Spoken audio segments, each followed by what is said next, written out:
বলা হয় জ্ঞান আমাদের আল্লাহর দিকে নিয়ে যায়। আমরা ধর্মের উন্নতির জন্য জ্ঞানকে কিভাবে ব্যবহার করতে পারি, এটাই কি সত্যি আমার সিবঘা? এটাই কি সত্যি এই উম্মার জন্য আমার পরিচয়? বোন প্রশ্ন করেছেন, আমি একমত যে বেশিরভাগ ক্ষেত্রে জ্ঞান উপকারী, কিন্তু ভুল জ্ঞান উপকারী নয়। উদাহরণস্বরূপ, আপনি চরিত্রে বিশেষজ্ঞ, ঠিক আছে, সেই জ্ঞানকে ভালোর জন্য পরিবর্তন করা যেতে পারে।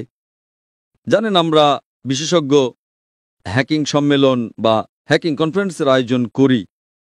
সেই জ্ঞান আসলে খারাপ কাজে ব্যবহৃত হয়। আমরা এটাকে ভালোর জন্য পরিবর্তন করতে পারি। সে একজন বিশেষজ্ঞ হ্যাকার, আপনি কি হ্যাকিং জানেন? না। তো তাদের হ্যাকারদের সম্মেলনে হয়, আর যা যেতে তাকে অনেক দেশ কিনে নেয়, ভালো বেতন দেয়। কিসের জন্য? হ্যাক করার জন্য নয়, বরং হ্যাকিং প্রতিরোধ করার জন্য।